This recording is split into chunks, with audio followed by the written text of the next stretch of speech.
Magandang umaga po sa inyong lahat at mapagpalang umaga na din po sa inyong lahat. Ako po si Sister Seng ng Door of Faith UAE at member po ako ng Sergeant Ministry. Ako po ay nagpapasalamat una na sa Diyos dahil po nagkaroon na naman po ako ng pagkakataon na makasama kayo at makapagbahagi ng salita ng Diyos. Bago po tayo mag-start sa ating morning devotion, umpisahan po muna natin sa isang maikling panalangin para po gabayan at samahan po tayo ng ating mahal na Panginoon. O sige po, let's all pray. Father God in heaven, in the name of your Son Jesus, kami po ay lumalapit sa inyo ngayong umagang ito. Basbasan niyo nga po ang bawat isa sa amin at bigyang daan po ang inyong banal na Espiritu para po mapagtagumpayan po namin ang umagang ito at ang araw na ito. Lord, buksan mo nga po ang aming mga puso, buksan mo nga po ang aming kaisipan, at mapaligiran nga po kami ng inyong mga anghel sa oras na to para hindi makuha ng kalaban ang aming focus, ang aming atensyon sa inyong salita. Lord, bigyan mo nga po kami ng wisdom, bigyan mo nga po kami ng knowledge para madali po naming maitanim sa aming puso ang pag-aaralan namin at ang mensahe mo ngayong umagang ito, at tulungan mo po ang bawat isa na ma-share po namin, ma-multiply po namin ang salita mo ngayong araw na ito sa pamamagitan po ng pag-share sa ibang tao, lalong-lalo na po yung mga taong hindi pa lubusang nakakakilala sa inyo. Lord, once again, we ask, nagabayan mo po kami ngayong umagang ito at kayo po ang manguna ngayong umagang ito. Maraming salamat po, in Jesus' name. Ito po ang aming maikling panalangin. Maraming salamat po. O sige po, ang topic po natin for today is about praising God. Kung titignan po natin sa dictionary kung anong meaning, kung ano ibig sabihin ng praise, ang sagot po niya is, praise is an expression of warm approval or admiration. Ang ibig sabihin po sa Tagalog, ang pagpupuri ay pagpapahayag ng sobrang paghanga o pagsang-ayon. Di po ba, parte na po ng buhay natin as Christian ang pagpupuri? Hindi lang po tuwing tayo ay nagsisimba. Ito po, parang sa araw-araw na buhay po natin, hinahanap na po natin, inahanap na po natin yung pagkakataon na makapagpasalamat, makapagpuri sa Kanya, kahit anumang bagay ang ating ginagawa sa buhay. Sabi nga po sa Salmo 150 verse 6, lahat ng buhay ay magpuri sa Panginoon. Purihin nyo ang Panginoon. So, ibig sabihin po nito, lahat po tayo, wala pong exempted dito. So, ang pagpupuri po ay hindi lang simpleng pagpupuri. Ito rin po ay isang pagsunod sa kautusan sa salita ng ating mahal na Panginoon. So, ibig sabihin, lahat tayo as in sana all. Di po ba? Ayan. So, meron lang po akong i-share sa inyo na nabasa ko po to long time ago. It is about a family na may pinuntahan po sila na kailangan nilang sumakay sa barko. Kaya lang nagkaroon po ng masamang pangyayari dahil nag-sink po yung barko. At bago po nag-sink, syempre po nagkaroon muna ng chaos sa loob ng barko. Nataranta yung mga tao doon, nagkaroon ng stampede. In short, nag-agawan ng life vest, nag-agawan ng ano nga po ba yung lifeboat, parang ganon. So, parang inintindi na lang nila kung paano nila maisisave ang buhay nila. Doon sa barkong yun, meron pong nakasakay na isang pamilya na Kristiyano. Let's face it, na pag nasa ganong pangyayari ka, matatakot ka, magkakaroon ka ng fear.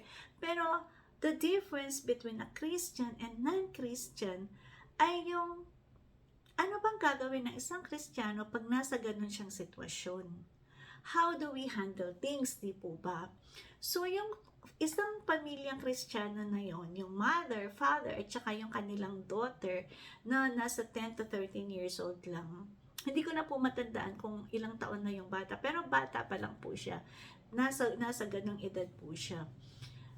Imbes na nataranta, kumalmante po sila. At habang nagkakaroon ng chaos at hindi alam ng mga tao kung paano nila sasagipin ang sarili nila, they started singing praise. So, umupo sila sa isang sulok ng barko and they started singing. Yung fear po nila na nararamdaman, dinaan po nila by singing songs to God, by praising God, by worshiping God. Alam niyo po ba kung ano yung nangyari after that? Nagising na lang po sila na nasa hospital sila. Ano po nangyari? Paano po sila na-save? Only God knows. Paano po sila nakaligtas? Umupo na lang po sila doon sa isang sulok kasi nag-agawan po ng life vest. Nag-agawan po ng lifeboat. Nagkaroon po ng chaos, nagkaroon po ng stampede. Everyone was screaming. Pero sila, yung fear nila, kumalma sila, kumanta sila ng praise and worship. Nag-praise sila ng nag-praise habang nasa ganong sitwasyon. Ang ending, natagpuan na lang po nila yung sarili nila na nasa hospital. Pagmulat po ng mata nila, they are safe at nasa hospital sila. Ano po bang ginawa nila during the time of chaos? During that tragedy? Wala po, diba? Nagpuri lang. Meron po akong isang kwento. Ito po talaga, experience ko po to. At hindi ko po talaga ini-expect na sa ginagawa ko pala magkakaroon ng ganitong pangyayari. So everyday po kasi po I was in Dubai for 18 years. So ang mga bahay po kasi doon hinahati-hati para magkaroon ng privacy ang bawat isa. So may katabi po akong kwarto at merong sa isang kwarto.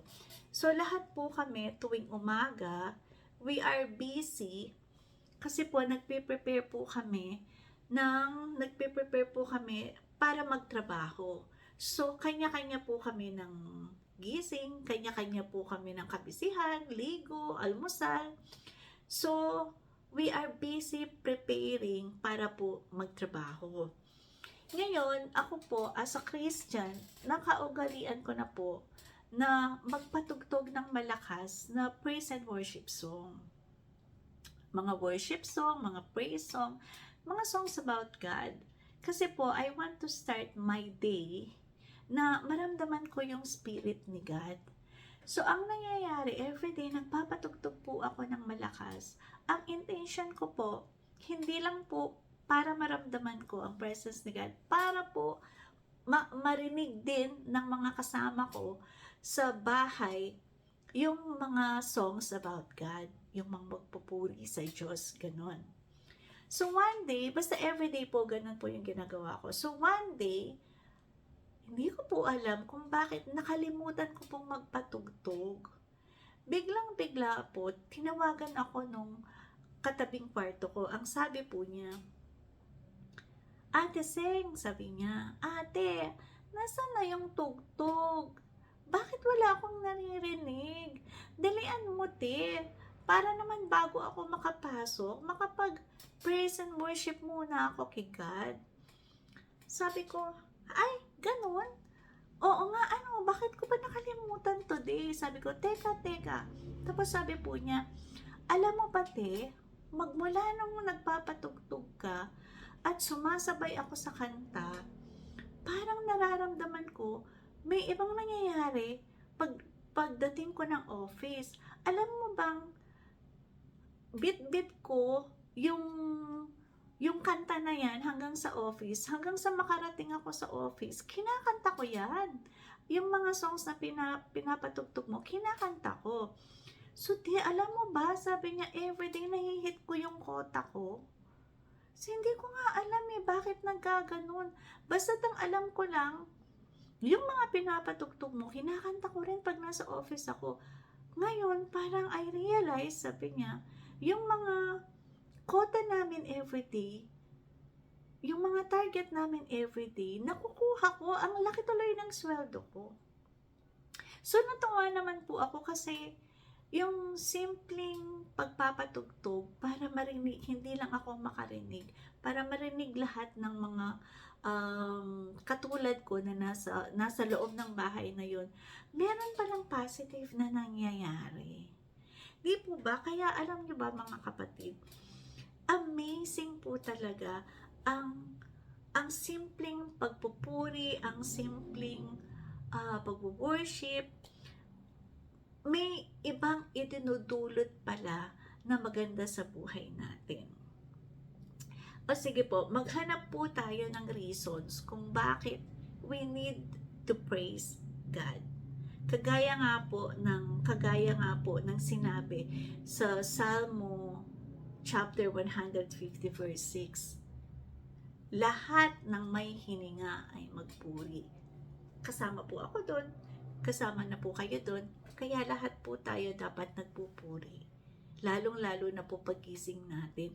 Kahit yung simpleng magpatugtog lang po tayo ng praise song, or kumanta tayo ng praise song, or pagising ng mata natin, magpasalamat na tayo sa Diyos, and simpleng pagpupuri. Alam na po ni God yun, kahit nagmamadali tayo, ramdam na po ni God yun. Ngayon, let's state some reason kung bakit po natin kailangan magpuri sa Diyos. Number 1, purihin ang Diyos dahil siya ay mabuti. Amen? Basahin po natin ang verse na ang salita version po tayo. Salmo 107 verse 1. Ang sabi po, magpasalamat kayo sa Panginoon dahil siya ay mabuti. Ang pag-ibig niya ay magpakailanman. Meaning, ang pagpupuri po ay hindi lang expression at pagtanggap o paghanga sa Panginoon. Ito po ay isang malalim at matinding pasasalamat din po dahil sa mga kabutihan na ginagawa ng Diyos sa buhay natin.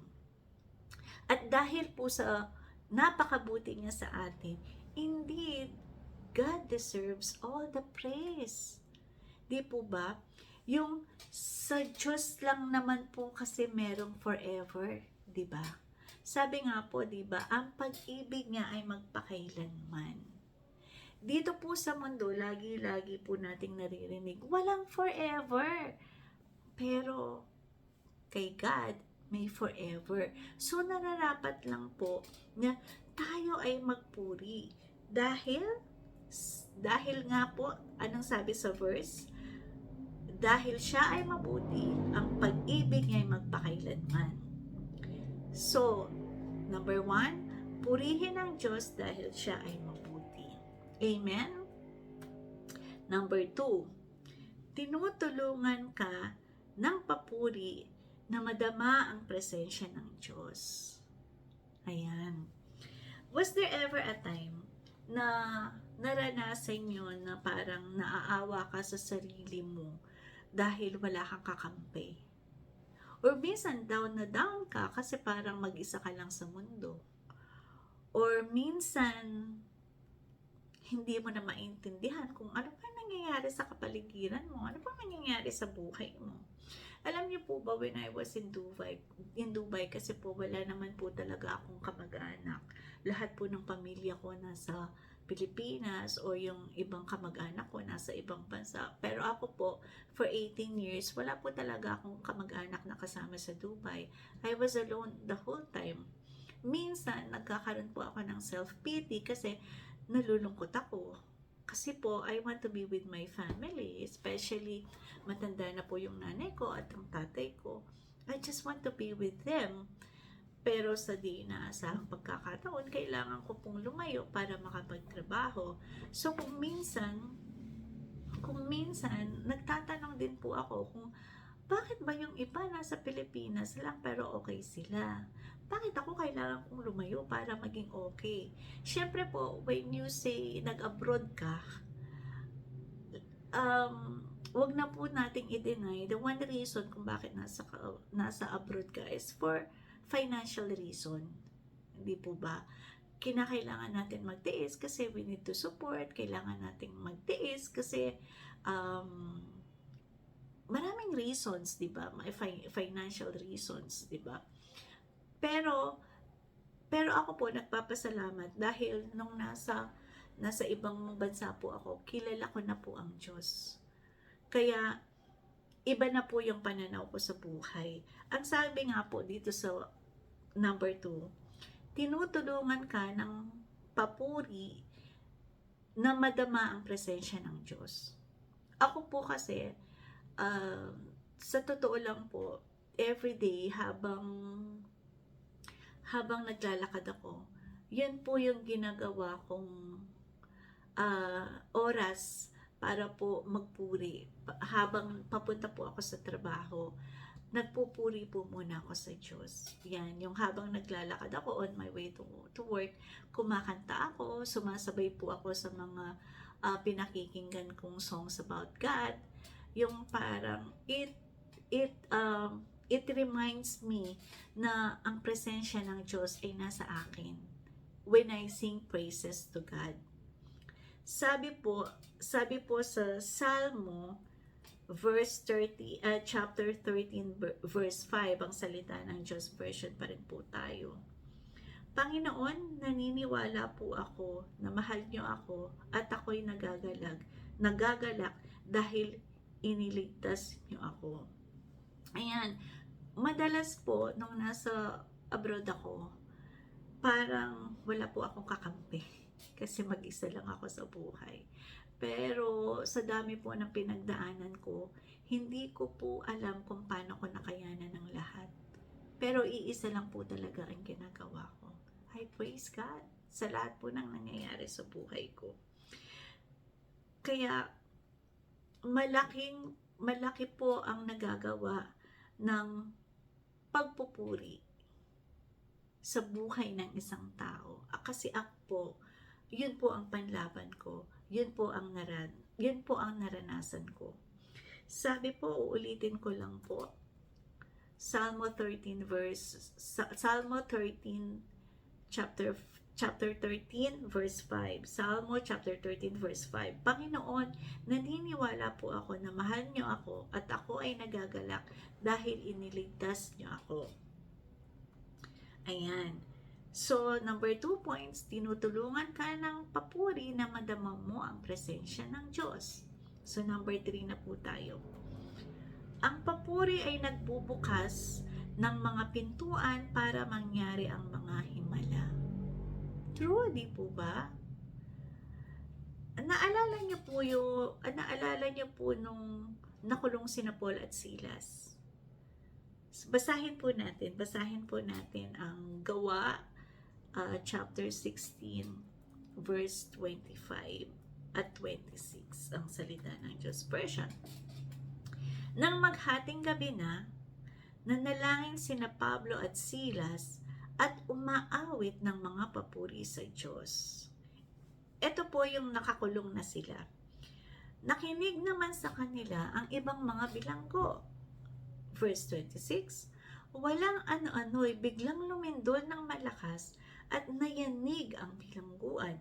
Nabuksan ang lahat ng pintuan ng bilangguan at natanggal ang mga kadena ng lahat ng mga bilanggo. Imagine niyo po yung nangyari na yon, na nakakadena po. Bukod sa nakakulong na sila, nakakadena pa sila. Pero ano po bang ginawa ni Paul at Silas, ni na Pablo at Silas, nung oras na nakakulong sila kasama ang mga ibang tao sa selda? Most probably, lugmok po ang spirit nila. natatakot sila? Anong gagawin sa kanila? Or papatayin ba sila? Anong mangyayari after that night? Bukas ng umaga, buhay pa ba sila? O ba? Pero instead naman lumupo sila. Ano po yung ginawa nila? Bukod pa po sa pagdadasal, umawit po sila ng papuri. Anong milagrong nangyari sa pag-awit nila? Di po ba? Nakalag ang mga natanggal ang pagkakakadena nila at nagbukas ang mga pinto ng bilangguan kasi po lumindol talaga. At dahil sa pagkayanig at lakas ng lindol, nabuksan ang mga selda at ang mga kadena nila sa paa ay natanggal. Tunay, di po ba? Tunay na yung pagpupuri na ginagawa natin ay nagbubukas ng daan para magkaroon ng himala. Di po ba? Naranasan niyo na po ba yung meron kayong problema but hindi niyo na alam kung ano yung gagawin niyo. So, as a Christian, sa sobrang pagkalito niyo, sa sobrang takot niyo, sa sobrang di niyo na alam ang gagawin niyo, nagpuri na lang kayo. Parang ini-inspire mo ang sarili mo na may Diyos. At dahil dun sa pagpuri na ginawa mo, nagkaroon ng kasagutan ang mga problema mo. Why? Dahil nagkaroon ng himala. Meron na po ba kayong naranasan na gano'n? Amen po, di ba? Number 4. Ito pa po. Ayan. Tinataboy ng papuri ang kaaway. Naalala niyo si Jehoshaphat? Basahin po natin. Let's read 2 Chronica, chapter 20, verse 10. This is about the battle of Jehoshaphat. Ayan. Tandaan po natin ang number 4 po natin na points why we have to praise. Tinataboy ng papuri ang kaaway. Ayan. Verse 10. Ngayon, nilusob kami ng mga tao mula sa Ammon, Moab, at bundok ng Seir. Ngayon, ang mga teritoryo nila ay hindi nyo pinapayagang sakupin ng mga Israelita nang lumabas sila sa Ehipto. Kaya umiwas ang mga Israelita sa kanila at hindi nilipol. Verse 11. Pero ngayon, masdan niyo po ang ginanti nila sa amin. Nilusob kami para itaboy kami sa lupain na inyo pong ibinigay sa amin bilang mana. Verse 12, O Diyos namin, hindi niyo po ba sila paparusahan? Sapagkat wala kaming kakayang humarap sa napakaraming sundalo na lumulusob sa amin. Hindi po namin alam kung ano ang gagawin namin, pero nagtitiwala po kami sa inyo. Lundag na po tayo sa verse 15. Hindi ko po makita yung cursor. Ayan. Verse 15, sinabi ni Jahaziel, makinig po kayo, Haring Jehoshaphat, at lahat kayong nakatira sa Juda at Jerusalem. Ito ang sinasabi ng Panginoon sa inyo. Huwag kayong matakot o manlupaypay dahil sa napakaraming sundalong ito, dahil ang pakikipaglaban ay hindi sa inyo, kundi sa Diyos. Tandaan po natin pag may kalaban po tayo, ang laban ay hindi sa atin, kundi sa Diyos. Itutuloy ko po. Lundag po tayo sa verse 22. At nang nagsimula silang umawit, so nung dumating na po, nung nasa harapan na po nila at napaligiran na po sila ng mga kalaban, At nang magsimula sa verse 22 na po, at nang nagsimula silang umawit ng mga papuri, pinaglaban-laban ng Panginoon ang Moabita, Amonita, at mga taga-bundok ng Seir. Nilusob ng mga Amonita at Moabita ang mga sundalo ng mga taga-bundok ng Seir at nilipol silang lahat. Pagkatapos nilang pumatay, sila naman ang nagpatayan. Imagine that. Ang dami nilang kaaway. Sa takot ni Jehoshaphat, humingi talaga siya ng tulong sa Diyos dahil inamin niya sa sarili niya na hindi nila kaya itong sugpuin, hindi nila ito kakayaning kalabanin. So ang ginawa nila, nagdasal sila sa Diyos at nagpakumbaba sila sa Diyos at humingi sila ng tulong sa Diyos. So during the war, at nandyan na po ang mga pagkadami-daming kalaban nila, ano po yung ginawa nila? Nagsimula po silang umawit ng mga papuri. At ano po ang nangyari? Nung umawit na po sila ng papuri, yung mga kalaban nila, sila po ang nagpatayan. Sa harapan po nila, habang sila ay umaawit ng papuri, sila po ang nagpatayan. Napaka-amazing po, di ba? Alam niyo po ba, kung Kristiyano po kayo at nagpupuri po kayo, alam ko po naiintindihan nyo yung mga kinakwento ko na to at sinishare ko sa inyo eh. At marami pa pong mga reasons kung bakit kailangan po nating magpuri sa Panginoon. Why do we have to praise God? Indeed, we have to praise God. There are so many reasons na kung pag-uusapan po natin lahat ng mga reasons kung bakit kailangan nating magpuri sa Diyos, baka hindi po matapos ang umagang ito para po tayo ay magpuri. Hindi po tayo mawawalan at mauubusan ng dahilan why we have to praise God. Sa mga free time niyo po, try niyo pong isulat kung why do we have to praise God. Naku, siguro po, hindi lang po isang papel, 2 papel, 3 papel, ang maisusulat nyo yun. Kasi, kung iisipin nyo po, lahat ng mga kabutihan ng Diyos na ginagawa sa inyo, sa atin, provision niya, kaligtasan natin, at maraming bagay, hindi po talaga tayo mauubusan ng isusulat. Kaya mga kapatid, huwag po nating i-underestimate ang pagpupuri sa ating mahal na Panginoon. Madami po siyang nagagawa sa atin. Hindi lang po yung pagsunod sa salita niya, dahil yung unang verse na binasa po natin, it's about lahat ng may hininga ay magpuri sa Diyos.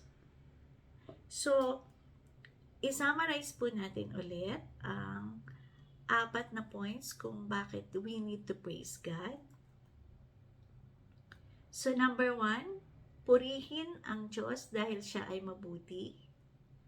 Number 2, tinutulungan ka ng papuri na madama ang presensya ng Diyos. Number 3, ang papuri ay nagbubukas ng mga pintuan para mangyari ang mga himala. Number 4, tinataboy ng papuri ang kaaway. Amen po ba? Alam ko po na napakaikli po ng 30 minutes para po pag-usapan natin ang Panginoon. Kaya hanggang sa muli po nating pagkikita, pag-usapan po ulit natin ang ating Panginoon. At sana po meron po tayong natutuhan at meron po tayong maibahagi pa sa ibang tao, sa ibang kapatid, sa mga kapatid natin, mga pamilya natin o kamag-anak natin, kung ano po ang kahulugan ng pagpupuri sa buhay natin at kung ano po ang Diyos sa buhay natin. At salamat po at muli ko po kayong nakasama at selyuhan na po natin ang ating morning devotion ngayong araw na ito. O sige po, let's pray. Hallelujah, Father God. In the name of your Son, Jesus, Father God, indeed, you deserve all the praise in the world. Sadya nga po na napakabuti mo. Sadya nga po na nararapat lang na purihin ka dahil ang pag-ibig mo ay hindi magmamaliw, dahil ang pag-ibig mo ay walang hangganan. Maraming salamat po dahil walang kondisyon ang mga pag-ibig mo sa amin. Basta mahal mo lang kami, kahit kami ay imperfect, kahit kami ay makasalanan, kami ay mahal mo at tinuring mo kaming miyembro ng pamilya mo. Father God, maraming salamat po sa natutuhan namin ngayong araw na ito. Ito po ay aming hindi lang nanamnamin, ito po ay aming ibabahagi. At tuturuan po namin ang ibang tao na magpuri sa inyo. Tuturuan po namin ang mga ibang tao kung paano kumanta at magpuri sa inyo. At higit sa lahat, ipapakilala po namin ang inyong anak na Hesus Kristo sa mga taong makikilala namin o sa mga taong alam namin na kailangan ang Jesus sa buhay nila. Lord, we thank you once again. Magandang umaga po at maraming salamat po sa magandang buhay na ibinibigay niyo sa amin. In Jesus' name, ito po ang aming dalangin at lahat po kami ay magsasabi ng Amen. Bye-bye po! Sa susunod po ulit. God bless!